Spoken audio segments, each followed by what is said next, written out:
أعوذ بالله من الشيطان الرجيم. Assalamualaikum warahmatullahi wabarakatuh. Alhamdulillah malam hari ini Allah Ta'ala beri kita nikmat bisa kumpul lagi istiqomah cari ilmu. Nah, mudah-mudahan kita bisa istiqomah selama-lamanya sampai nanti meninggal husnil khatimah. Amin Allahumma amin. Sahabatku dimanapun antum berada, terkhusus sahabat-sahabat saya yang berada di Majlis Ar-Raudhah pada malam hari ini, insya Allah kita akan membahas satu tema yang sederhana tapi sangat penting. Ya, sederhana tapi sangat penting. Tentang rumah yang bercahaya. Ya, rumah yang bercahaya. Ada satu istilah dalam bahasa Inggris kalau saya enggak salah. Ya, it's a home, not a house. Kalau enggak salah, mungkin banyak salahnya ya. Namanya juga Habib Novel suruh ngomong bahasa Inggris. Ini adalah rumah dalam tanda petik, bukan sebuah bangunan yang bernama rumah. Jadi ada home, ada house, itu kalau bahasa Inggris. Jadi ada yang namanya rumah, ada yang namanya suatu bangunan disebut rumah. Nah ini banyak akhir zaman ini bangunannya mau megah mau enggak megah disebut rumah. Tapi ternyata ia tidak bisa menjadi rumah. Ternyata ia tidak bisa menjadi rumah. Rumah itu bagaimana? Tempat kita kembali untuk istirahat. Tempat kita kembali untuk melepas lelah. Tempat kita duduk bersendaguro bersama orang-orang yang tinggal bersama kita. Tempat kita ya untuk betul-betul merasakan nikmatnya hidup. Itulah namanya rumah. Makanya dikatakan enggak ada yang lebih baik di jagat raya ini, di muka bumi ini, seperti rumahnya Allah. Seperti rumahnya Allah. Apa itu? Masjid. Ya, masjid adalah rumahnya Allah. Tempat kalau kita pengen berkomunikasi secara khusus kepada Allah Subhanahu wa ta'ala. Tempat kita. Ya, tempat kita. Kalau pengen beribadah secara khusus kepada Allah Subhanahu wa ta'ala. Nah, bagaimana kita bisa menjadikan bangunan yang namanya rumah yang kita tinggali betul-betul menjadi rumah. Kalau berada di dalamnya gak pengen keluar. Ini saya rasa ibu-ibu sudah mengalaminya ini. Kalau udah di rumah gak pengen keluar ya Bu ya. Insya Allah begitu ya. Kecuali yang begitu. Ya, kecuali yang begitu. Kalau sudah ada di rumah, gak pengen cari tempat lain.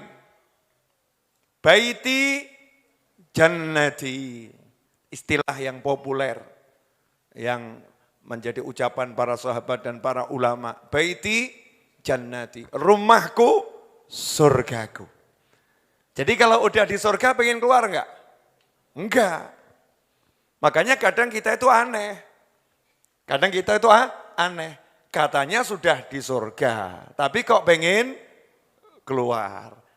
Kalau di rumah duduk, mohon maaf, itu yang bagian belakang manusia, di tengah-tengah ini namanya apa ini? Ini loh, yang kita suka duduk namanya apa ini? Mau ngomong kan gak enak ya. Mohon maaf ya, pantatnya seperti dikasih api itu. Jadi mau duduk loncat. Ya, seperti di tempatnya pantatnya duduk ada pakunya. Jadi dia pengen segera bangun.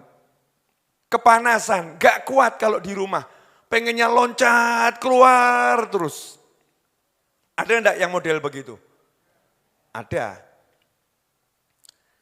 Sebaliknya, ada orang yang kalau udah di rumah gak pengen kemana-mana. Kenapa kamu kok gak pengen ke mall? Kenapa kamu gak pengen pergi ke sana, gak pengen pergi ke sini? Dia jawab, baiti jannati. Aku udah menemukan surgaku di rumahku. Kenapa aku harus cari surga yang lain?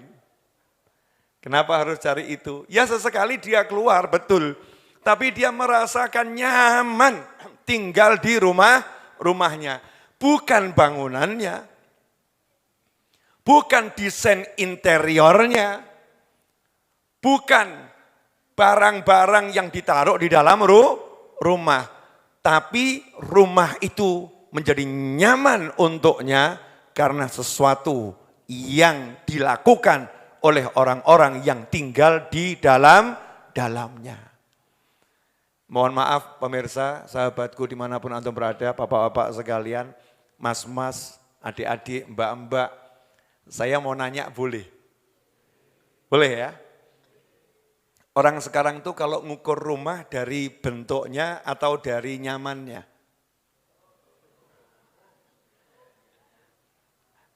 Desainnya, betul ya? Ukurannya, betul? Terus warna catnya, benar? Jadi misalnya ada istri, diajak tinggal di rumah luasnya 500 meter. Sama diajak di rumah ngekos 3 kali 3. Kira-kira istrinya pilih mana? Jujur mawon. 500 meter. Kalau udah tinggal di 500 meter, pasti ada kebutuhan tambahan. Minta teman yang bantu untuk bersihkan. 500 meter. Setelah tinggal di rumah 500 meter, lihat jalan-jalan pergi rumah tetangga 1000 meter. Pengen punya enggak? Pengen. Sudah punya tempat tidur bagus, main ke rumah temannya, loh kok kasurnya lebih enak, ranjangnya lebih enak, pengen punya enggak? Pengen. Ini manusia. Jadi nyamannya itu dengan apa yang dirasakan oleh mata, dirasakan oleh telinga, dirasakan oleh fisiknya, bukan oleh ruhnya. Bukan oleh ruhnya. Sehingga kalau matanya melihat sesuatu yang dia anggap kecil, dia merasa sempit. Kalau badannya merasakan sesuatu yang dirasa keras, dia merasa sakit. Tidur kok sakit semua. Sementara sahabat Nabi Muhammad sallallahu alaihi wasallam rumahnya berdiri langsung nyentuh kepalanya ke atapnya, nyamannya luar biasa. Sementara sahabatnya Nabi Muhammad sallallahu alaihi wasallam tidur di lantai yang lantainya itu pasir setiap hari, nyamannya luar biasa. Sementara gurunya para sahabat, pemimpinnya para sahabat dan pemimpinnya kita semua, baginda Muhammad sallallahu alaihi wasallam tidur ranjangnya itu tempat tidurnya, alasnya itu, kasurnya itu, isinya pelepah kurma. Sehingga membekas di pipi Nabi Muhammad SAW. Tapi beliau merasakan nyamannya luar biasa. Why? Kenapa? Begitu berbeda kita yang mendapatkan kenyamanan fisik yang lebih dari sahabat, lebih dari kehidupan di zaman Nabi Muhammad SAW, tidak pernah bisa merasakan kenyamanan di rumahnya sendiri. Ding, ding, ding, ding, ding, ding. Ya. Why? Apa yang salah? Ya apa yang salah? Makanya sekarang ini kita perlu meriset diri kita sehingga hidup itu enak. Yang namanya enak, gak perlu rumah besar. Yang namanya nyaman, gak perlu interior yang luar biasa. Meskipun kalau rumahnya besar, manfaatnya banyak, ya insya Allah nambahnya nyaman. Kalau interiornya bagus, ya itu nambahnya nyaman. Tapi nyamannya enggak bergantung sama semua itu. Bukan itu. Ya bukan itu. Nah ini akan kita bahas. Gimana menjadikan rumah mungilmu menjadi surgamu. Apalagi rumahnya besar 5.000 meter, Majlis Ar-Raudhah. Nah ini teman-teman sudah tinggal di Majlis Ar-Raudhah, nih Ustadz Isni ya, tinggal di Majlis Ar-Raudhah. Pusing, kebesaran Bib, nyapunya repot. Iya, nyapunya repot. Pondok pesantren Majlis kan besar. Akhirnya pilih apa? Ya tinggalnya di kamar yang kecil, lebih nyaman tinggal di kamar yang kecil. Daripada ya tinggal di kamar yang besar. Mana kamar yang besar? Musola. Gede kan musolanya ini. Musola. Lantai 3 besar. Kamar yang kecil bisa menemukan kenyamanan di situ. Abang becak. Masya Allah, becakku rumahku. Betul ya?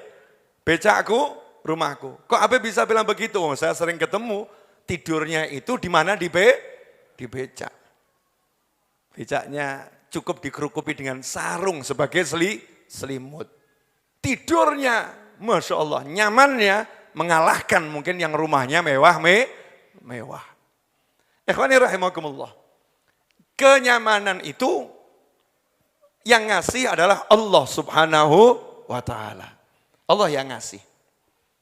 Dan Allah letakkan nyaman itu di dalam hati. Letaknya nyaman di sini. Nah, bagaimana rumah itu bisa jadi nyaman? Kalau rumah itu tidak sesuai dengan apa yang diperintahkan Allah Ta'ala. Kalau enggak sesuai dengan apa yang diperintahkan Allah Ta'ala rumahnya, maka Allah tidak akan memberikan kenyamanan. Contoh, rumah kok penghuninya tiap hari isinya ghibah namimah.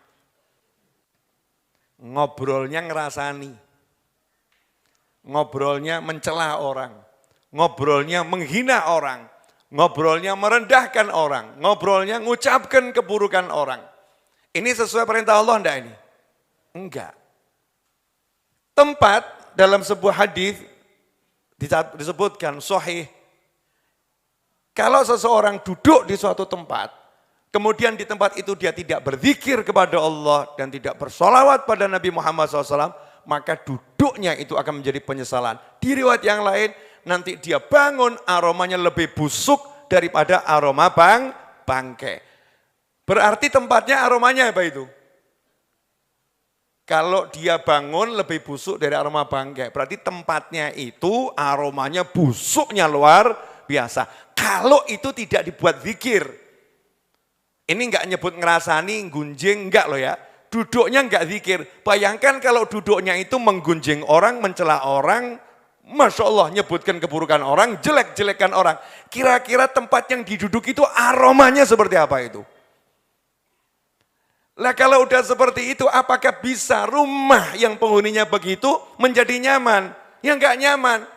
Sehingga apa? Kalau di rumah bawaannya itu pengen keluar. Bukan keluar cari nafkah loh, bukan, lain. Keluar enggak betah. Yuk keluar yuk, yuk keluar yuk, yuk keluar yuk. Enggak betah tinggal di rumah. Dan kalau sudah di rumah, bawaannya emosi. Sudah di rumah, pikirannya enggak bisa tenang. Kenapa? Karena rumahnya tidak sesuai yang diajarkan oleh baginda Muhammad sallallahu alaihi wasallam. Ikhwani rahimakumullah, maka untuk menjadikan rumah kita betul-betul nyaman, nomor satu syaratnya adalah dizikiri. Rumahnya dizikiri. Kalau rumahnya enggak dizikiri, enggak akan pernah nyaman. Makanya umat Islam di Indonesia pada umumnya, saya katakan pada umumnya karena enggak semuanya. Ya, pada umumnya, kalau jenengan warga NU secara organisasi maupun tidak masuk dalam organisasi, tetapi amaliyahnya amaliyah Nahdlatul Ulama, atau jenengan bergaul dengan para habaib dan para kiai, maka setiap kali pindah rumah, langkah awalnya di rumah itu adalah dua hal yang dilakukan dan semuanya adalah dizikiri. Apa itu? Dibacakan maulid dan dibuat majelis khatmul Quran. Dikumpulkan orang untuk menghatamkan Al-Quran, dikumpulkan orang untuk dibacakan maulid, dibacakan sholawat di dalamnya. Orang yang nggak paham, nanya, mana dalilnya itu? Pindah rumah, kok pakai disolawati? Pindah rumah, kok pakai dibacakan Al-Quran? Dalilnya adalah bukan cuma pindah rumah, artinya memang rumah itu harus dibegitukan. Nah, pertama kali masuk ya langkahnya adalah memakmurkan rumah dengan zikir. Dalam hadis riwayat Imam Muslim, Rasulullah SAW bersabda, "Mathalul baitil ladzi yuzkarullahu fihi wal baitil ladzi la yuzkarullahu fihi, mathalul hayyi wal mayyit." Permisalan rumah yang di dalamnya itu disebut nama Allah dengan rumah yang di dalamnya tidak disebut nama Allah seperti permisalan al-hayyi wal mayyit, seperti yang sudah pernah kita bahas. Seperti permisalan orang hidup dibandingkan mayat. Jadi kalau orang hidup itu ya umumnya kan diajak duduk menyenangkan. Ya, ditemani orang hidup itu menyenangkan. Betul atau betul? Tapi kok ditemani mayat, ngomong menyenangkan. Nanti saya minta tolong sama teman-teman yang punya rumah sakit, itu teman saya ada yang bilang kalau ditemani mayat menyenangkan. Saya titip ya 2 hari biar di kamar mayat. Untuk uji nyalinya. Menyenangkan enggak kira-kira gitu. Ini permisalan yang sangat jelas dari Nabi Muhammad SAW. Seperti orang hidup dengan mayat. Orang hidup tuh membawa keceriaan. Mayat itu ya horor ya. Rasanya gitu ya. Rasanya begitu. Normal manusia. Normalnya manusia. Ada sesuatu kalau di dekat mayat. Ini mayat secara umum loh ya. Lain kalau mayatnya orang soleh. Beda. Itu termasuk yang dikecualikan. Mayatnya orang soleh. Oh, kuburannya orang soleh aja beda kok. Jangan kalau nggak percaya itu masuk ke pemakamannya Sunan Kalijogo, pemakamannya Sunan Kudus, pemakamannya Sunan Ampel. Oh, itu di dalam kok rasanya nikmatnya luar biasa, nggak ada serem-seremnya. Betul ya? Mau jam 1 malam sendiri di situ ya nyaman-nyaman saja. Kenapa? Karena mayatnya nggak jadi mayat. Ya, lebih hidup daripada yang hidup. Balhum ahya. Mereka itu hidup, kata Allah Ta'ala. Allah yang bilang hidup. Berarti lebih-lebih hidupnya daripada orang-orang yang hidup. Jangan kamu samakan dengan pada umumnya mayat. Jelas sampai di sini? Jadi syaratnya biar rumahnya itu nyaman, nomor 1 apa? Dizikiri. Makanya awal pindah rumah dibacakan maulid, sholawat, dan khatmul Quran, serta semacamnya. Dan setelah itu berkesinambungan. Harus ada zikir di rumah. Harus ada zikir di rumah. Lah yang terjadi akhir zaman ini, zikir di rumah itu hampir hilang. Dulu saya masih kecil, saya masih ingat kalau di Kecamatan Pasar Kliwon. Ya, Kecamatan Pasar Kliwon, itu kalau lewat ke rumahnya warga Pasar Kliwon sini, itu dari rumah itu terdengar kalau maghrib sampai isya itu ya. Kita misalnya habis maghrib mau pulang, nanti isya balik. Nah itu lewat rumahnya masyarakat terdengar suara Rotibul Haddad dibacakan itu. Ya, la ilaha illallah, la ilaha illallah, itu terdengar dari rumah-rumah. Tapi coba jenengan sekarang keliling kampung, maghrib sampai isya, yang terdengar apa? Saya enggak mau suudzon. Ya, buktikan sendiri. Artinya ada sesuatu yang bergeser. Kebiasaan zikir berjamaah di rumah itu sudah mulai hilang. Saya enggak mengatakan enggak berzikir, tapi yang tadinya zikir berjamaah yang indah itu hilang. Maka rumahnya ya sudah nggak akan nyaman kalau seperti itu. Tempat kumpulnya siapa itu? Kalau rumah nggak dizikiri, tempat kumpulnya siapa? Ya, berarti yang kumpul di situ bukan saya yang ngomong loh tadi ya. Yang ngomong jenengan sendiri ya. Tempat kumpulnya berarti yang di situ. Nah, ikhwani rahimakumullah, dalil berikutnya agar rumah dizikiri, ya termasuk dizikiri itu disolati.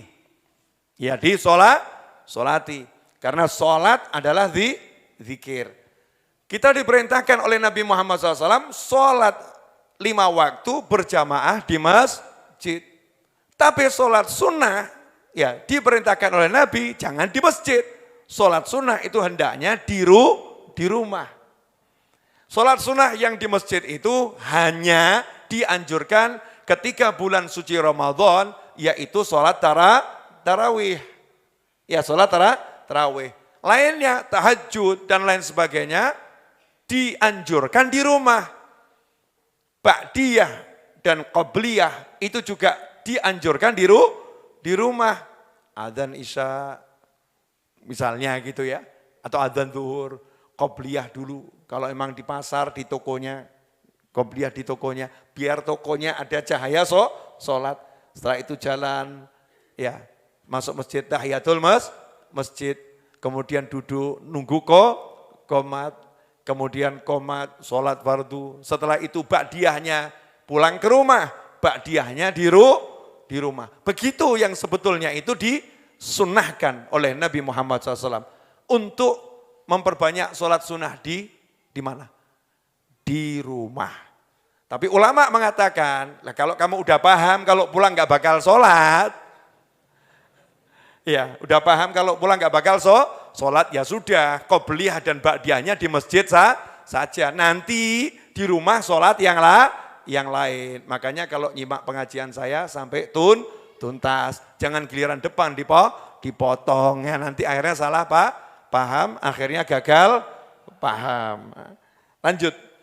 Dalam hadis riwayat Imam Muslim, Nasa'i dan Tirmidzi dari sahabat Abu Hurairah radhiyallahu taala anhu, anna Rasulullah SAW qala la taj'alu buyutakum maqabir inna syaitan yafirru minal bait alladhi tuqra'u fihi suratul Baqarah. Ya, ini disebutkan oleh Abu Hurairah radhiyallahu anhu bahwasanya baginda Muhammad SAW menyatakan dalam riwayat Muslim, Nasa'i dan Tirmidzi, jangan jadikan rumahmu seperti pemakaman-pemakaman yang ada. Pemakaman yang ada itu ramai atau sepi? Sepi kan umumnya, kecuali hari ziarah ya. Sepi, sunyi. Jangan jadikan rumahmu itu sunyi dan menakutkan seperti pemakaman. Iya, jangan jadikan rumahmu sunyi dan menakutkan seperti pemakaman. Karena sesungguhnya setan itu akan lari meninggalkan rumah yang di dalamnya dibacakan surat Al-Baqarah. Ya, dibacakan surat Al-Baqarah. Di riwayat yang lain, yang di dalamnya dibacakan Al-Quran. Setannya akan lari. Artinya apa? Kalau pengen rumahmu enggak seperti kuburan, yang sering dibacakan Al-Quran. Kalau rumahnya sering dibacakan Al-Quran, enggak akan jadi seperti kuburan. Rumahnya hidup. Gimana ya kalau bahasa Jawa itu ada ini kalimat yang pas. Bahasa Indonesianya apa kira-kira, nanti saya tolong dibantu ya. Saya ini sudah lama enggak berbahasa Indonesia soalnya. Ya, seringnya bahasa Jawa kalau urusan begini-begini ya, lebih pas gitu. Suwung itu artinya apa? Hah? Lain, bukan kosong. Sepi, kosong, sunyi, betul ya? Biasanya kalau suwung itu auranya enak atau enggak enak? Enggak enak ya? Kenapa kalau suwung enggak enak? Enggak ada orang. Betul? Enggak ada orang. Kosong, enggak ada kegiatan, senyap, sepi, sunyi. Enggak ada siapa-siapa di situ. Rumahnya suwung. Kalau kita masuk di rumah yang suwung, yang kosong, yang sunyi, yang sepi, rasanya gimana itu? rumah lama nggak diisi, penghuninya pergi misalnya keluar kota 2 minggu, nggak ada yang ngisi di situ. Terus kita masuk ke sana, rasanya gimana? Enak nggak? Nggak enak. Ada yang merinding, ada yang buat orang merinding juga. Nggak enak rasanya. Nah itu baru rumah, ditinggalkan penghuninya sekian lama, auranya tidak enak, auranya nggak enak. Nah jangan jadikan rumahmu seperti itu gitu loh. Jadikan rumahmu itu berenergi, jadikan rumahmu itu punya aura yang positif, yang menyegarkan. Caranya bagaimana? Bacakan Al-Quran. Nah ini jadi masalah, bacanya cuma Ramadan. Di luar Ramadan nggak ngaji di rumahnya. Makanya pinternya ulama-ulama terdahulu, terdahulu. Dibuatkan majelis yasinan. Buatkan majelis apa? Yasinan. Yang nggak paham, nanya lagi, mana dalilnya? Kanjeng Nabi nggak pernah ngajari yasinan, Masya Allah. Diajak masyarakat untuk keliling baca surat Yasin. Dari satu rumah pindah ke rumah yang lain. Biar apa? Biar rumah-rumahnya masyarakat satu kampung itu setiap hari terdengung suara Al-Quran. Nah, kalau yang baca satu aja setannya lari. Nah kalau yang baca yasinan 50 orang kira-kira bagaimana itu? Bisa dipahami? Wah ini semakin semangat yasinan kelihatannya ya. Besok buat majelis yasinan kampung A dibuat gitu ya. Habib katanya orang usah ngurusin yang katanya. Ini kata Habib Novel. Habib Novel ngomong begini, tadi udah jelaskan apa hadisnya. Simak kajiannya. Jadikan rumahmu ada suara Al-Quran di situ. Lah yang pinter lebih lagi ya, ini kan nggak semua orang mampu. Dia jadikan rumahnya majelis TPA. Masya Allah, garasinya tiap hari ada pendidikan Al-Quran. Modalnya bagaimana? Dia cari guru ngaji satu, kemudian dia gaji, kemudian dia kumpulkan tetangganya. Yuk belajar ngaji di rumah saya. Modal duit nggak seberapa, setan lari dari rumahnya. Masya Allah, cerdas atau nggak cerdas tuh? Cerdas. Nah, itu berkat orang punya ilmu. Ditanya sama orang, kamu kenapa buat TPA? Mungkin dipikir orang muluk-muluk ya.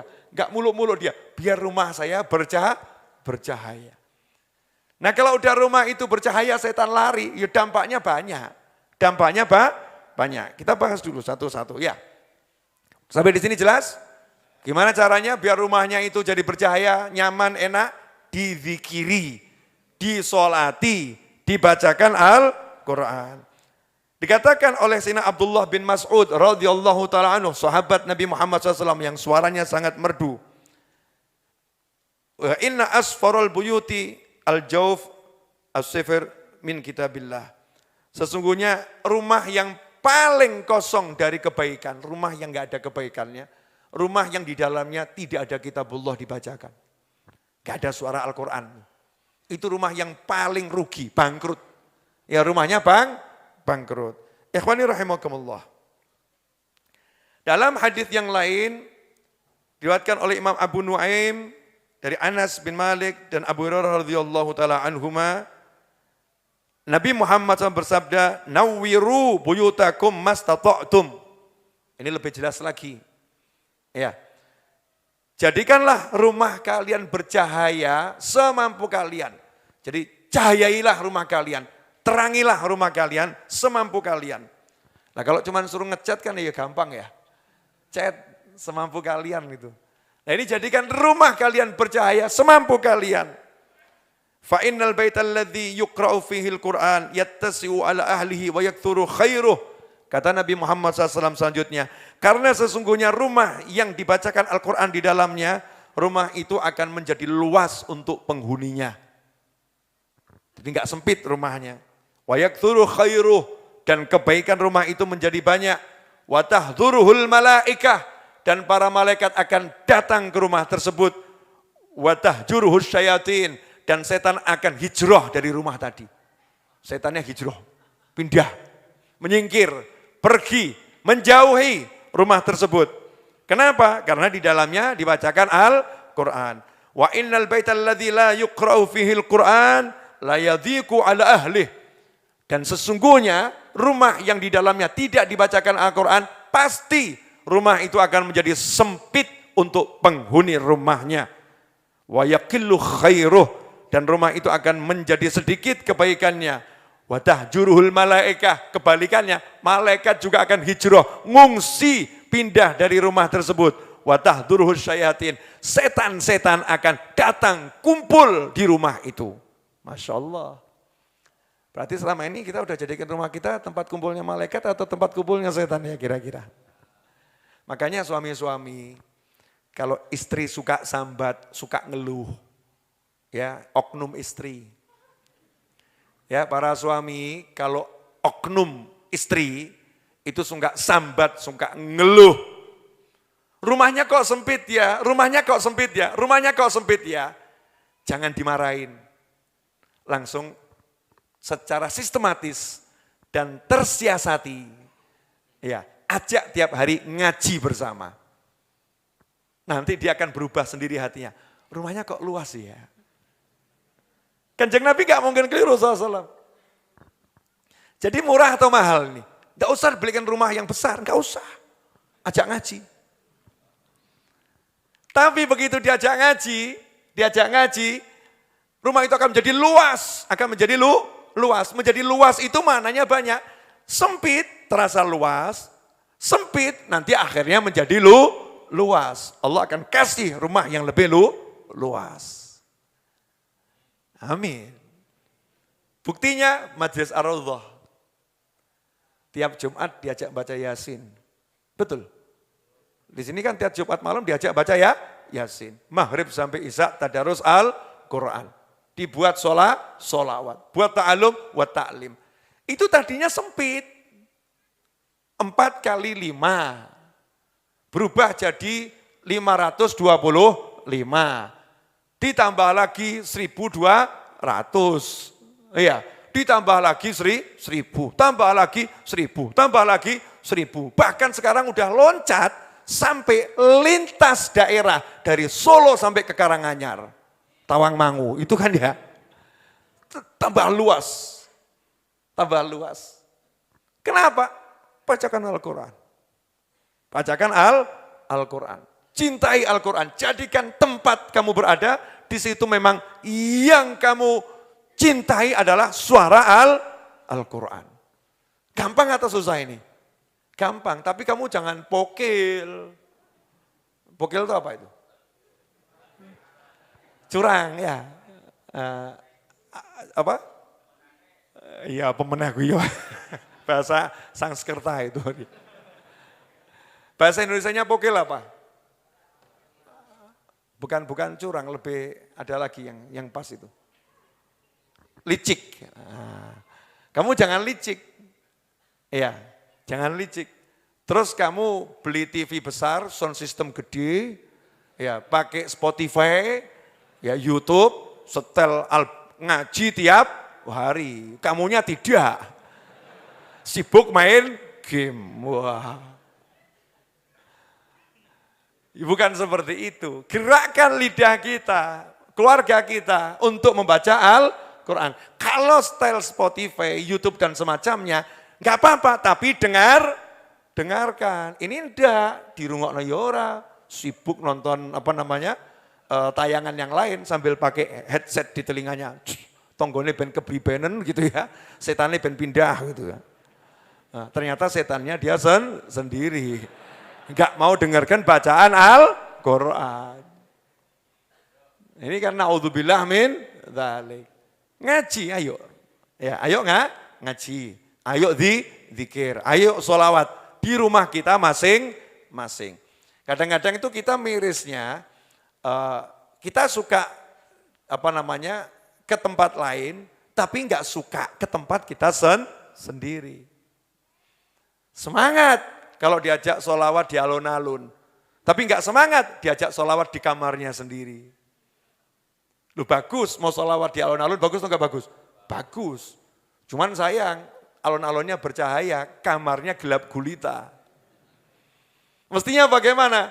Alun-alun disolawati, rumah lebih harus disolawati. Makanya saya sekarang ini, kalau ada orang ngundang saya untuk pengajian, banyak yang belum saya jawab gitu ya. Karena saya itu punya peraturan baru. Peraturannya apa? Satu, pengajiannya kalau tidak di masjid, di rumah. Saya maunya itu. Pengajiannya di masjid atau di rumah. Kalau di kampung bagaimana, Beb? Ya berarti itu di rumah kan ya. Cuman dia paling kan lebar keluar kampung, di rumah. Artinya yang buat acara itu memang rutin punya majelis di rumah. Atau di masjid. Ya, karena kalau di masjid itu lain. Tempat kumpulnya malah malaikat. Yang datang itu ya insya Allah betul-betul niat cari ilmu. Dan adabnya lebih bisa kita atur. Itu kalau saya. Karena usia udah semakin tua. Ya usia udah semakin tua. Kalau yang masih muda-muda, oke lah dimanapun silahkan. Kalau seperti saya ini udah tambah umur. Ya sengaja saya belum semiran biar kelihatan semakin tua. Sesekali biar dirinya sadar dan yang lain sadar juga. Nah, lanjutkan. Dalam hadis yang lain dari Sayyidatuna Aisyah radhiyallahu taala anha, al-baitul ladzi yuqra'u fihi al-Qur'an yatara'a li ahli sama' kama tatara'a an-nujumu li ahli al-ard. Wah ini. Rumah yang di dalamnya dibacakan Al-Qur'an, rumah itu bercahaya. Seperti bintang-bintang di langit bercahaya. Bercahaya bagaimana? Rumah-rumah itu bercahaya menyinari penghuni langit seperti bintang-bintang bercahaya menyinari penghuni bumi. Berarti cahayanya besar atau kecil? Besar, gede. Kemarin saya beli teropong, ya untuk apa? Tadabbur langit. Ya tadabbur langit, karena termasuk diperintahkan kita tuh lihat langit, melihat keindahan yang ada di langit, kemudian mengagungkan Allah Subhanahu wa Ta'ala. Ternyata bintang yang di langit itu kalau dilihat ya indah gitu, sinarnya sampai ke sini. Nah, terus saya bayangkan kira-kira saya ini kalau dilihat malaikat itu indah enggak ya? Rumah saya kalau dilihat malaikat indah atau tidak? Jangan-jangan peteng dedet. Nah kalau gelap gulita lah mbok teropongnya regane pira gak ketokan betul ya. Yang bisa ditangkap teropong itu yang di langit karena bercahaya. Kalau enggak bercahaya susah kan ya? Susah ditangkap. Karena yang ditangkap cahayanya. Yang ditangkap adalah cahayanya. Makanya permisalan yang disampaikan Nabi Muhammad SAW ini sangat luar biasa. Menyinari langit seperti bintang menyinari bumi. Kalau di dalamnya dibacakan Al-Quran. Bahkan dalam riwayat yang lain itu diceritakan kalau ada orang itu ahli Quran, rumahnya itu menjadi bercahaya luar biasa. Kalau ahli Quran tadi meninggal dunia, maka cahaya di rumahnya itu akan padam. Karena yang ngaji enggak ono. Berkahnya masih, tapi cahayanya padam. Di situ malaikat yang biasa lihat di langit, karena rumah itu bercahaya, malaikat itu kan ada shift-shiftan ya. Malaikat pagi itu nanti dia berakhirnya waktu habis asar. Malaikat malam berakhirnya waktu subuh. Bagaimana malaikat itu dari langit landing ke muka bumi? Ya kan, malaikatnya kan landing ke muka bumi. Dari langit yang jauh, terus sampai ke bumi. Malaikatnya, gimana caranya? Salah satu caranya adalah malaikat melihat titik-titik GPS. Ya, GPS-nya siapa? Rumah-rumah yang di situ ada suara Al-Quran. Rumahnya bercahaya. Kal khaymah, rumahnya menjadi seperti kemah yang cahayanya luar biasa. Dilihat malaikat dari langit, itu menjadi petunjuknya malaikat. Itu yang harus didatangi. Landing ke sana. Nah, setiap malaikat punya tempat landing sendiri. Landingnya di sini, landingnya di sini, landingnya di sini. Nah, kalau penghuni rumah tadi yang biasa ngaji meninggal dunia, malaikatnya kaget. Loh, tempat landingku kok gak ada? Kok cahayanya gak ada? Berarti yang bersangkutan meninggal dunia. Langsung malaikat mencari di mana jenazahnya akan disolatkan. Sehingga jenazahnya disolatkan oleh malaikat, rohnya dikawal malaikat, diantarkan ke surganya Allah Ta'ala. Masya Allah. Nah kita ini pengen yang mana ini? Udah tua-tua begini nih, mikirnya akhirat gitu. Nah J6 ya mikir akhirat. Karena ya hidup ini ya mikir akhirat. Akhir kita kan ke sono. Jangan mikir yang di sini, ada kecek ini. Ya, dunia ini ya awakmu nang dunia ki kayak pitik itu loh. Kayak pitik itu kalau keluar dari kandangnya cari makanan nyeker-nyeker gitu kan ya. Nyeker. Kira-kira kotor atau enggak kotor? Kotor. Ya tetap dapat makanan, tapi banyak hal yang enggak enak. Mau enak di sana. Jadi biar nanti hidupnya di sini enak, jangan seperti pitik. Jangan seperti ayam. Enggak usah pakai nyeker-nyeker, tapi tetap nyeker. Gimana caranya? Episode berikutnya. Oh, iya, masuk semua dibahas semalam gitu ya. Sabar. Lanjut. Oh, ini belum selesai. Alhamdulillah, 42 menit sudah saya berbicara. Kata netizen, 42 menit daging semuanya. Oh iya, loh ini semua sabda Nabi Muhammad SAW, betul kan ya? Oh haditsnya Rasulullah SAW, saya kan cuma membacakan, betul kan? Menerjemahkan dengan bahasa Indonesia. Menerjemahkan itu memberikan makna yang benar insya Allah sesuai dengan maksud yang berbicara. Nah, lanjutkan. Nah, ini cerita yang sangat menarik.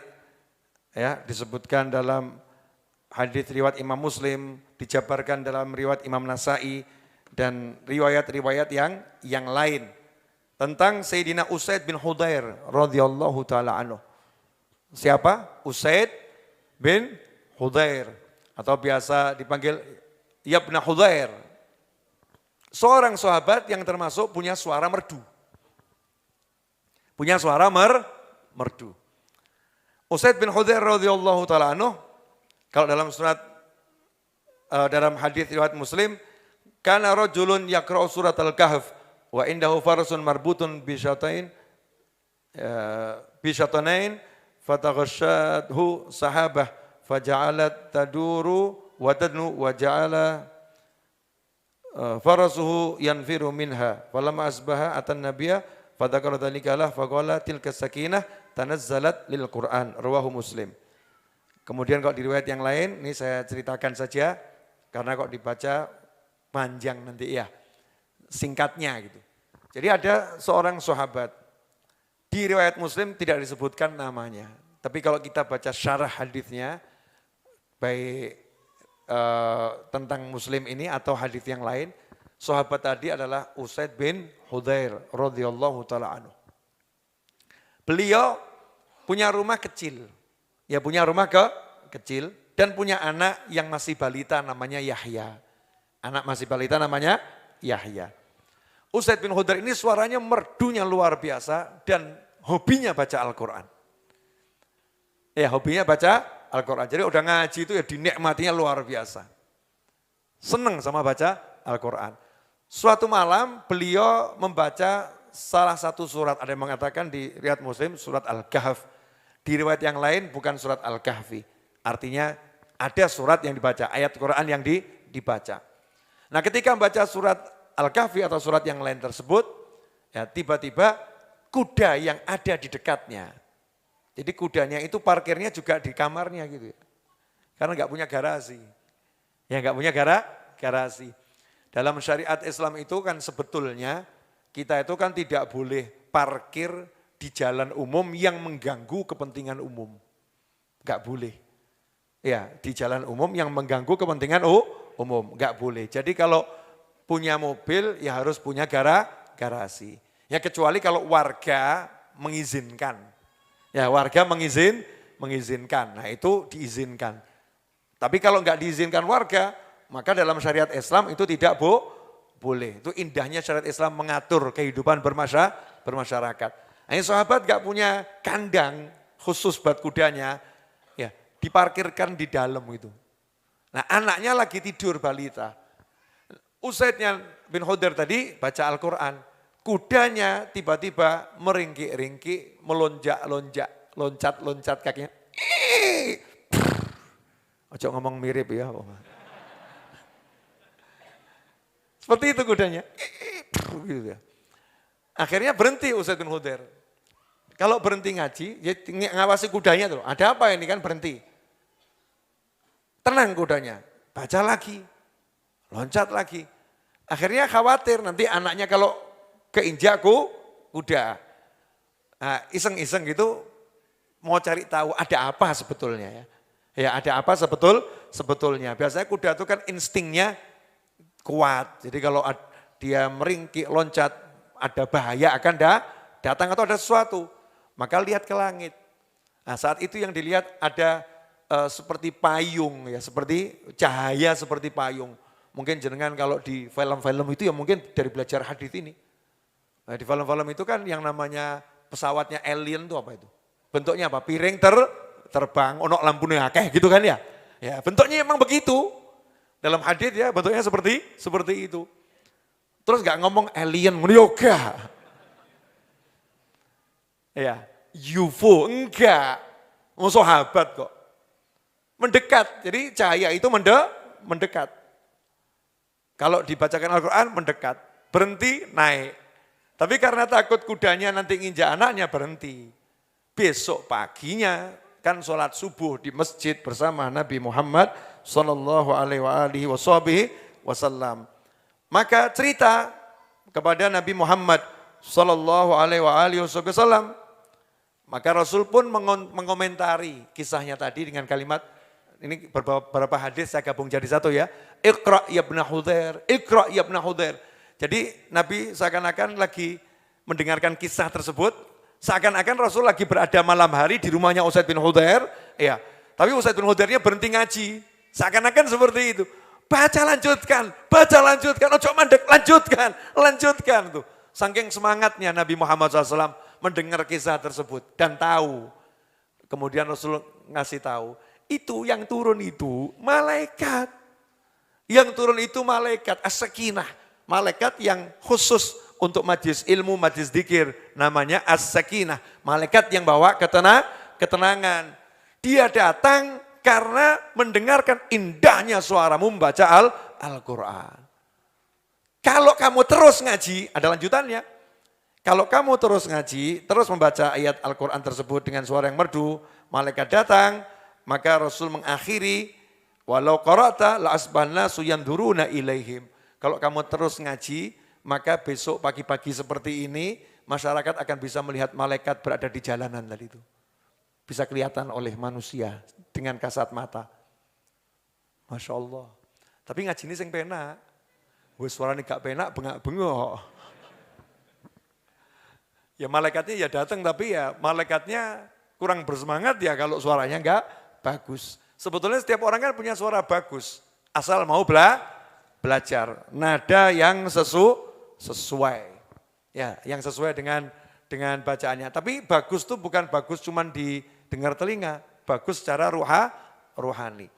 Nah, dan juga suara yang merdu itu akan membuat Nabi Muhammad SAW ikut mendengarkan. Diceritakan bahwasanya Sayyidina Abu Musa al-Asy'ari radhiyallahu ta'ala anhu itu membaca Al-Quran di rumahnya. Seorang sahabat yang suaranya merdu, baca Al-Quran di rumahnya dan mengumpulkan tetangga-tetangganya, teman-temannya. Yuk, semaan kalau bahasa Jawanya, semaan. Satu baca, yang lain hanya mendengarkan. Ayo, saya mau ngaji, kumpulkan. Nah itu yang datang semakin hari semakin banyak. Ya semakin hari semakin banyak. Ada yang lapor pada Nabi Muhammad SAW. Abu Musa al-Asy'ari, ya buat sesuatu ya Rasulullah. Apa? Kumpulkan orang, terus dia bacakan Al-Quran. Kata Nabi SAW dalam sebuah riwayat, kalau begitu antarkan saya ke rumahnya Abu Musa, tapi saya mau duduk di kejauhan yang orang nggak tahu kalau saya hadir. Ya, jangan sampai ada yang tahu kalau saya hadir. Bisa Rasulullah, siap gitu. Berangkat malam-malam. Ya malam-malam berangkat. Jadi acaranya kapan tuh? Malam hari di rumah. Ya malam hari di rumah, bukan di masjid. Kenapa? Karena perintah Nabi Muhammad SAW, jadikan rumahmu itu jangan seperti kuburan. Maka tanpa Abu Musa lagi baca radhiyallahu anhu, Rasul mendengarkan dari jauh. Saking nikmatnya, padahal Al-Quran itu diturunkan kepada siapa? Nabi Muhammad SAW. Saking nikmatnya suara Abu Musa al-Asy'ari radhiyallahu anhu, Rasulullah SAW sampai akhirnya duduknya lama. Padahal malam itu giliran tidur di rumahnya Sayyidatuna Aisyah radhiyallahu taala anha. Ya sampai Nabi seakan-akan ya dalam tanda kutip lupa waktu gitu ya. Saking asyiknya nih. Al-Quran ya Al-Quran suaranya merdu. Nah terus Nabi SAW segera pulang. Ya segera pulang. Ditanya sama Sayyidatuna Aisyah. Ini kok keluar sampai larut malam kemana gitu. Nanya, sampai larut malam kemana? Ke rumahnya Abu Musa. Dia baca Al-Quran, aku senang di umatku ada seseorang yang diberi keindahan suara seperti suaranya Nabi Dawud alaihissalam. Diberi keindahan suara seperti suaranya Nabi Dawud alaihissalam. Nah itu besoknya dalam riwayat yang lain, Rasulullah SAW ngomong sama Abu Musa, tadi malam saya dengarkan suaramu. Ya, kamu dikasih suaranya Nabi Dawud, dipuji sama Nabi Muhammad SAW. Artinya bagus, lanjutkan, kegiatanmu teruskan, didukung oleh Nabi Muhammad SAW. Nah itulah makanya sampai sekarang ada namanya semaan Al-Quran di rumah. Ya ini salah satu dalilnya. Yang mau saya garis bawahi, ini sahabat berupaya mengumpulkan orang untuk baca Al-Quran di rumah. Dan ketika suaranya merdu, sampai-sampai Nabi datang, Nabi Muhammad SAW. Nah kalau suara kita memang merdu betul, maka tidak khayal. Kalau dari alam barzah, para aulia wassolihin, yang arwah-arwah soleh yang dapat izin untuk mengelilingi jagat raya ini, dengar suara kita, mampir ke rumah kita. Sampai-sampai semoga suatu saat, baginda Muhammad SAW mampir ke rumah kita. Itu kan nikmatnya luar biasa. Dengar suara yang merdu. Apa komentar Abu Musa Asy'ari radhiyallahu anhu ketika mendengar seperti itu? Dalam satu riwayat dikasih tahu sahabat, tadi malam Sayyidatuna Aisyah sama Rasulullah lewat. Ya, ada beberapa kejadian ya.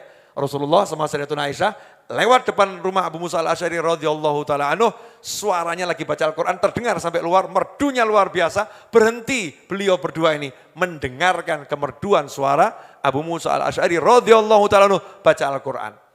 Nah dikasih tahu, semalam Rasulullah SAW, Aisyah dengarkan suara kamu baca Al-Quran. Apa kata Abu Musa? Kalau saya tahu Rasulullah dengarkan, akan saya tak pol-pol naik gitu. Jadi yang semalam itu belum seberapa. Masya Allah. Kalau buat Rasulullah ya akan saya maksimalkan keindahan suara saya. Yang semalam itu belum seberapa. Dalam riwayat yang lain, Nabi SAW itu kalau dalam peperangan gitu ya, kan sahabat buat kemah.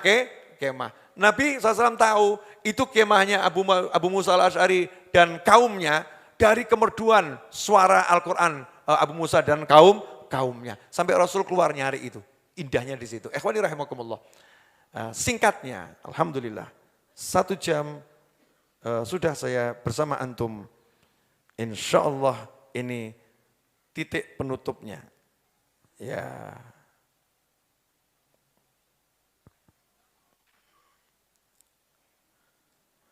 Man shalla minkum bil lail falyajhar bi qiraatih fa innal malaikata tusalli bi salatihi wa tastami' li qiraatih wa inna mu'minil jin alladzina yakununa fil hawa wa jiranahu ma'ahu fi maskanihi yusalluna bi salatihi wastami'una li qiraatih wa annahu yantaridu bi jahrihi fi qiraatih an darihi wa anid dur allati haulahu fusakul jin wa maradatus syayatin. Nah ini disebutkan dalam riwayat Bazzar dari Mu'adz bin Jabal radhiyallahu ta'ala anhu, Nabi bersabda SAW, barang siapa di antara kalian sholat di malam hari, ya sholat di malam hari, hendaknya sholatnya dengan suara keras. Baik itu sholat di rumah atau di masjid, sendiri maupun berjamaah. Sholatnya dengan suara keras. Kadang kita kalau sholat maghrib misalnya nih, sendiri di rumah, terus pelan-pelan. Walaupun sendiri disunahkan suaranya keras. Kenapa? Karena ketika dia membaca Al-Quran dalam sholatnya dengan suara keras, malaikat itu akan ikut sholat berjamaah bersamanya. Dan jin-jin yang beriman juga akan ikut sholat berjamaah bersamanya. Yang ada di hawa, di udara, maupun yang ada di rumah tetangganya. Dengar ada suara Al-Quran, ngungsi dulu, kumpul, ya, ikut. Ya mungkin tonggoni turu kan ya. Nah, tetangga tidur nih kok ada yang tahajud, ada apa ya, kumpul semua tuh. Malaikatnya kumpul di situ buat soft, ya buat soft. Dan setan-setan ya, dan setan-setan yang ada di rumah itu, jin-jin yang jahat yang ada di rumah itu, ataupun di rumah tetangganya akan menyingkir karena dengar suara dia membaca Al-Quran. Jadi kalau kita ngaji di rumah kita itu membantu ngusir setan di tonggo. Tergantung radiusnya, semakin hebat bacaannya, semakin terusir setan.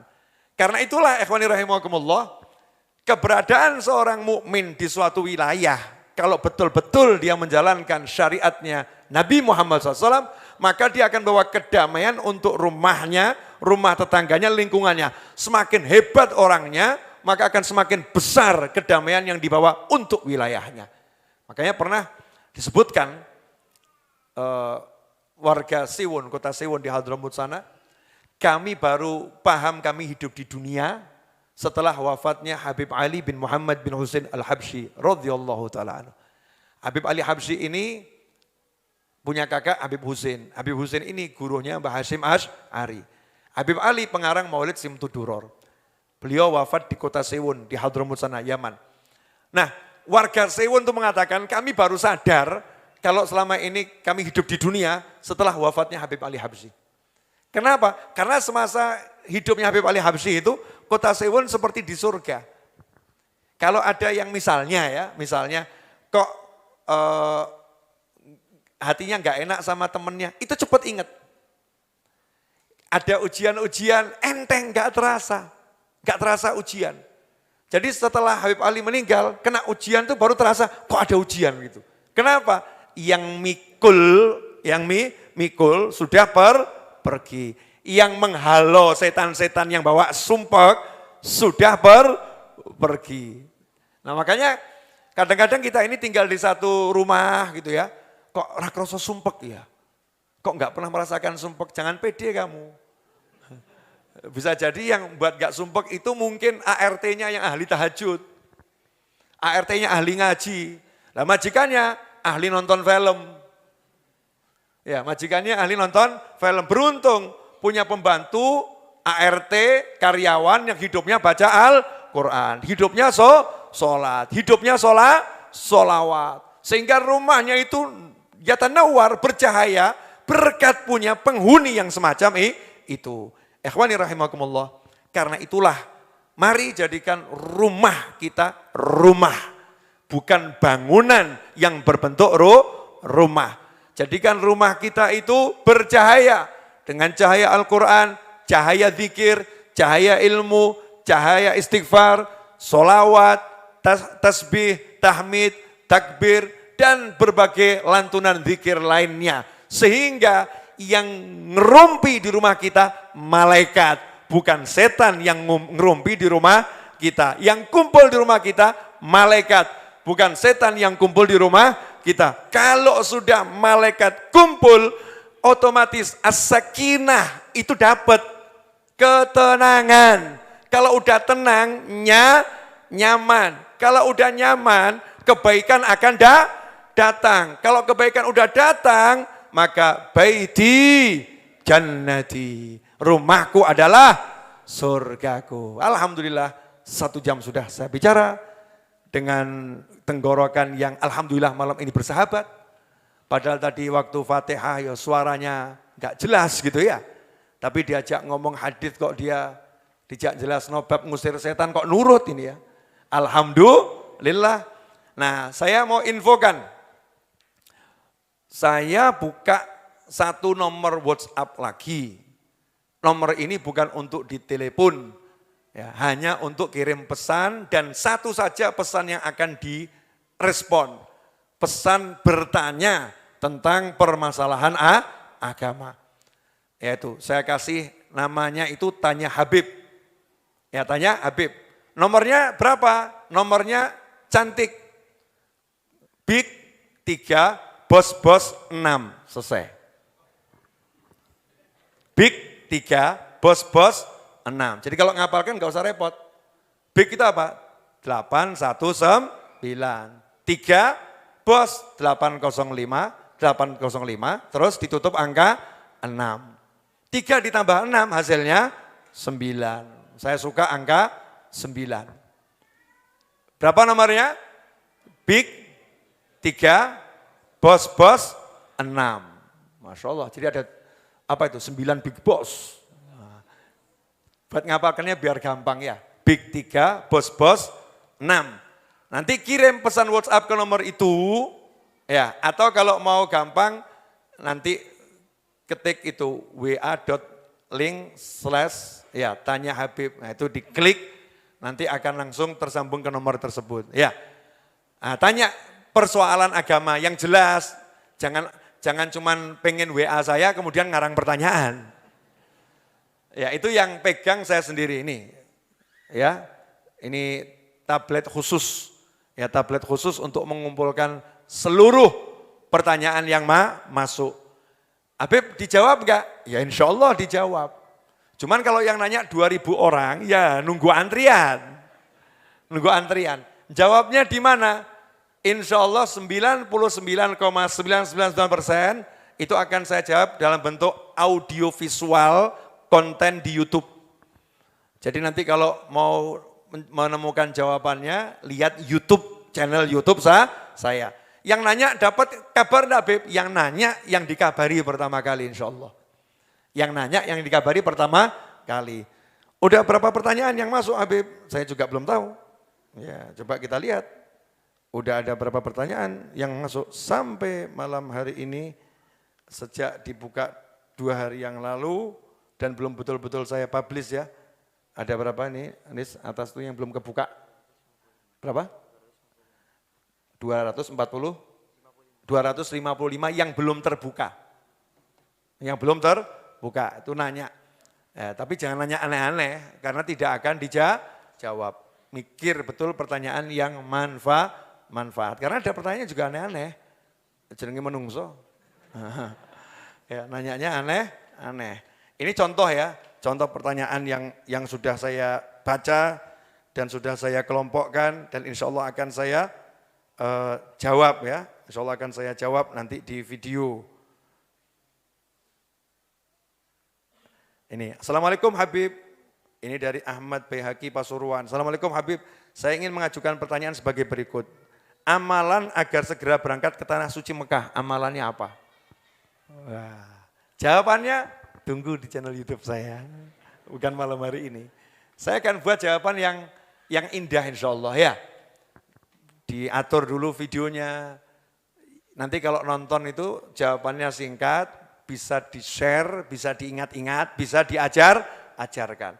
Harapan saya kalau insya Allah saya panjang umur fi taatillah, sehat walafiah, manfaat barokah, ya nanti tidak terasa akan terkumpul bank soal jawab. Bank soal jawab yang jumlahnya akan sangat banyak sehingga nantinya nggak terasa 1 tahun lagi kalau ada orang nanya cukup lihat channel Habib Novel, cukup lihat channel Habib Novel, cukup lihat channel Habib Novel.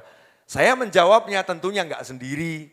Alhamdulillah saya punya teman ulama banyak, ya punya teman ulama banyak. Kalau urusannya hukum, saya nggak pernah mau jawab urusan hukum. Saya nanya sama ahli hukum. Urusan hati, kebetulan saya agak paham urusan hati. Agak, karena semakin tua kan harus semakin paham. Urusan rezeki, lah itu bagian saya itu. Nah, karena sering disambati orang bab rezeki, padahal saya juga punya hutang banyak. Bab saya artinya saya pengalaman, ya, learning by doing, ya, sedang melakukannya untuk itu. Jadi insya Allah bisa menjawab. Permasalahan di masyarakat, alhamdulillah saya gaul dengan banyak orang. Ya, insya Allah bisa ngasih saran sesuai syariat yang kira-kira pas. Kadang ada pertanyaan itu menjebak. Habib, suami saya nggak ngasih nafkah, boleh nggak saya minta cerai? Enggak tak jawab gitu ya, nanti ditunjukkan orang, ini kata Habib Novel. Kacau. Sorry Mbak, aku tak terjebak dengan pertanyaanmu. Yang begitu akan saya diamkan saja, tak dongakno. Enggak akan saya jawab. Jadi harus pertanyaan yang kira-kira sesuai dengan ilmu manfaat. Jangan pertanyaan cuman curhat. Tapi kalau cari solusi boleh, nanti kita akan jawab agar manfaatnya banyak untuk orang lain. Terakhir, saya mau kasih info, setiap bulan itu Majelis Ar-Raudhah di akhir bulan selama 1 tahun setidaknya, harapan saya itu enggak sampai 1 tahun, saya harus mengangsur pembayaran pembelian tanah majelis yang ada di belakang sana dan sedang kita bangun. Ini bukan ngangsur ke bank, bukan ya kepada pemiliknya, ngangsur pada pemiliknya. Sedikitnya tiap bulan itu yang untuk saya mengangsur sedikitnya loh ya, 300 juta itu sedikitnya. Harapan saya bisa ngangsur tiap bulan 1 miliar. Harapan saya bisa ngangsur seminggu lunas. Kan begitu ya? Nah, harapannya begitu, seminggu lunas insya Allah. Nah tentunya ini akan menjadi indah kalau kita bersama-sama. Yang tim doa, ayo doakan kami agar bisa segera melunaskannya. Dengan amalan-amalan antum di rumah masing-masing. Namanya tim doa. Yang tim woro-woro, sales akhirat. Ya, sales akhirat. Ayo bantu share informasi yang semacam ini kepada yang lain. Kalau kamu punya kenalan, ya ayo kenalanmu kasih tahu. Yang tim fulus, ya, punya kelebihan harta, Rp1.000 lebih atau enggak lebih? Lebih. Rp2.000 lebih atau enggak lebih? Lebih. Ya ayo kita sisihkan 1.000, 2.000, syukur-syukur 1 miliar. Ya, untuk yang semacam ini. Kenapa? Karena itulah sebetulnya harta kita yang ada. Harta kita yang ada itu yang kita kirim ke akhirat. Harta kita yang masih di bumi ini milik ahli waris. Miliknya perut jadinya kotoran. Milik benda nanti milik ahli waris. Yang kita kirim ke akhirat untuk amal soleh, nolong orang, apapun itu nanti akan jadi teman kita selama-lamanya. Nah bagi yang ingin ikut andil dalam bentuk materi berapapun bisa transfer ke nomor rekening yang tertera di layar monitor. Insya Allah barokah. Saya sebagai tim bangun dan tim sales dan tim doa dan tim duit. Ya tak lakoni, saya juga cari duit untuk bayar tanahnya, cari duit untuk bangunnya. Saya juga mengawasi pembangunannya, bahkan juga ikut kerja baktinya, bahkan saya juga ikut woronya. Semua udah saya contohkan. Lah, dirimu ambil bagian yang mana? Ya, dirimu ambil bagian yang mana? Untuk semuanya, saya cuma bisa ucapkan 1 kalimat. Jazakumullah khairan fid dunya wal akhirah. Ya, semoga Allah balas antum semua dengan kebaikan di dunia dan di akhirat. Kalau bahasa Jawanya, lemah teles Gusti Allah ingkang balas, lemah garing Gusti Allah ingkang paring. Artinya basah dan teles, basah dan kering tetap apik kalau untuk orang Jawa. Enggak ada tanah itu buruk. Kalau basah ya tadi Allah yang balas, ya kalau garing Allah yang paring. Semuanya bagus. Ikhwani rahimakumullah, malam ini saya dari tadi itu kok teringat Mas Edwin terus saya di almarhum itu. Kelingan terus, dari dalam kelingan, duduk di sini kelingan ya. Tadi awal pengen mau tak fatihah, tak sempat ngosek gitu ya. Jok kesusun jaluk fatihah awakmu ya. Jedul terus minta dikirimi fatihah ya, minta dikirimi fatihah. Mari kita bacakan 1 kali surat Al-Fatihah untuk almarhum Edwin Rus Cahyadi dan juga orang-orang yang dahulu bersama kita ya. Yang hadir majelis ini kan ada yang sempat dekat sama saya duduk bareng, ada yang nggak sempat duduk bareng tapi aktif hadir. Bahkan ada yang mungkin saya nggak pernah tahu namanya, tapi hadir dan istiqomah yang sudah mendahului kita ke alam barzah sana dari sahabat, keluarga dan teman. Semoga Allah Ta'ala letakkan ruhnya di alam barzah sana bersama para nabi, para siddiqin, para syuhada, para solehin. Dijadikan kuburnya sebagai taman-taman surga dan dijadikan pahalanya terus mengalir tanpa henti, berlipat-lipat, diampuni segala kesalahannya. Dan semoga kita dipersiapkan oleh beliau-beliau yang mendahului, mempersiapkan tempat yang indah untuk kita semua. Dan kelak setelah kita panjang umur dalam segala kebaikan, ketaatan, kebahagiaan, kemudahan, rezeki berlimpah ruah dari segala arah tanpa susah payah, kelak kita meninggal menyusul mereka dengan husnil khatimah. Al-hadiniyah wa ala manah ibn Ali wa ila hadratin Nabi SAW. Al-Fatihah. A'udzubillahi minasyaitonir rajim. Bismillahirrahmanirrahim. Alhamdulillahirabbil alamin arrahmanir rahim maliki yaumiddin. Iyyaka na'budu wa iyyaka nasta'in ihdinas siratal mustaqim.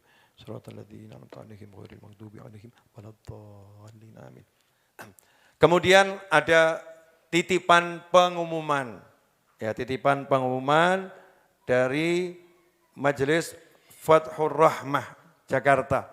Ya, Majelis Fathur Rahmah Jakarta insyaallah tanggal 6 sampai 7 Agustus.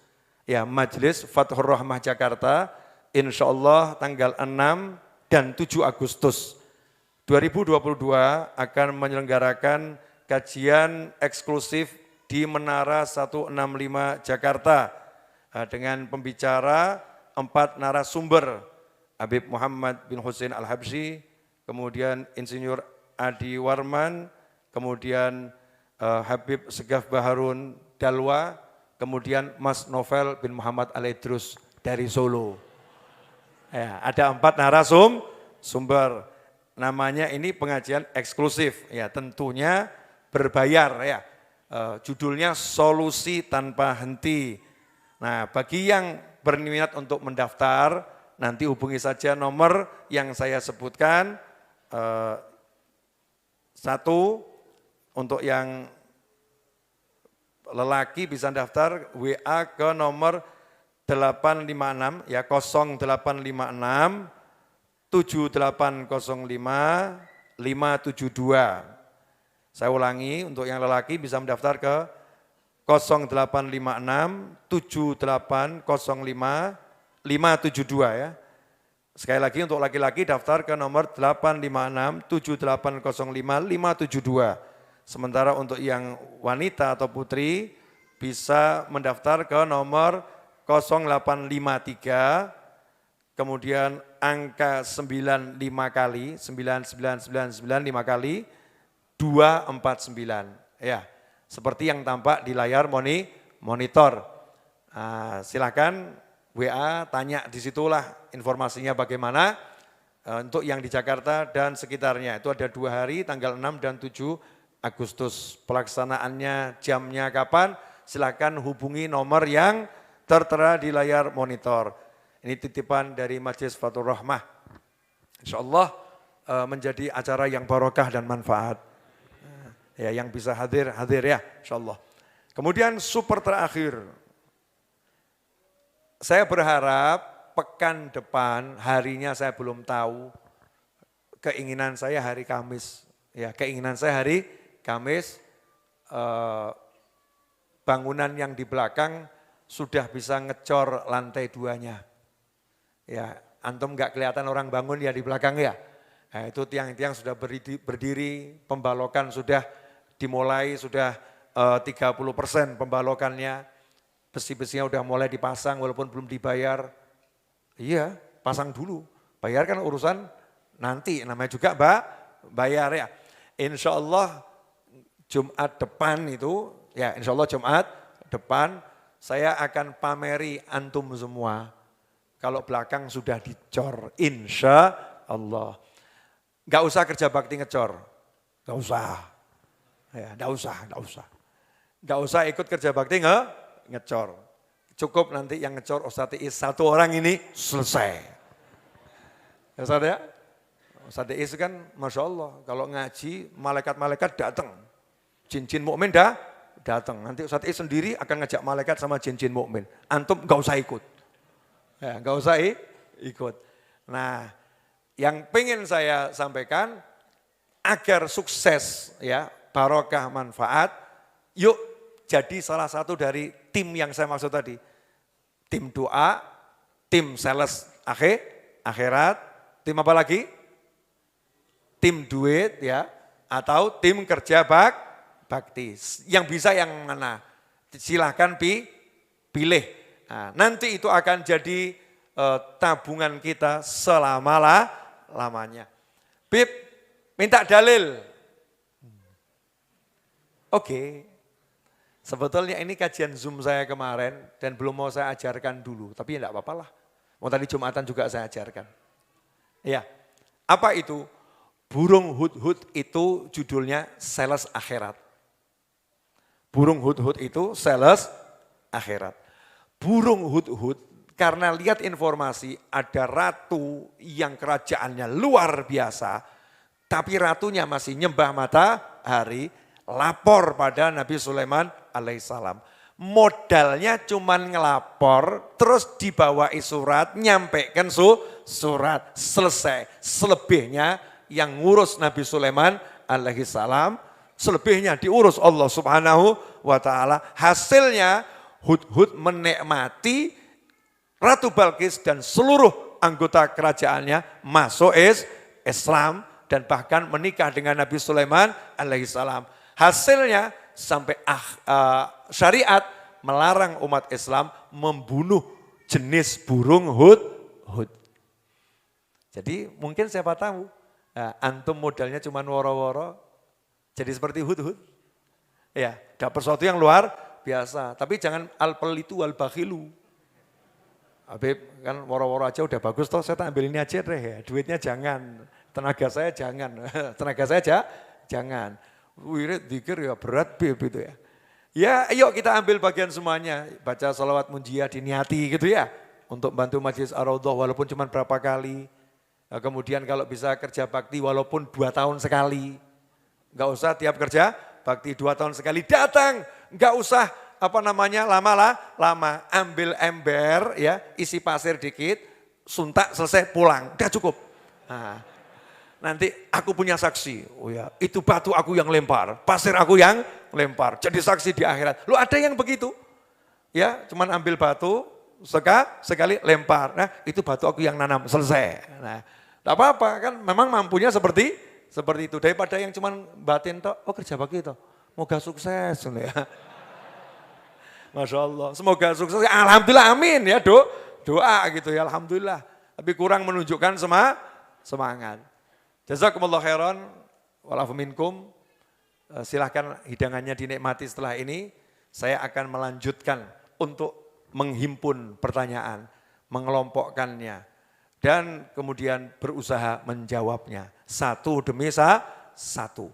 Itulah pekerjaan yang paling menyenangkan buat saya. Kenapa? Jangan kamu kira saya ini baik. Sebetulnya saya lagi memikirkan akhirat saya. Jadi saya memikirkan diri saya sendiri. Aku pengen bahagia di akhirat sana. Kalau kamu tidak, it's not my problem. Ya, tapi yuk kebangetan toh ya. Masa enggak pengen bahagia di akhirat sana. Yuk kita bareng-bareng bahagia. Dunia akhirat. Jazakumullah khairan. Walafu minkum. Wassallallahu ala sayyidina wa maulana Muhammadin wa alihi wa sahbihi wasallam. Walhamdulillahi rabbil alamin. Wassalamualaikum warahmatullahi wabarakatuh.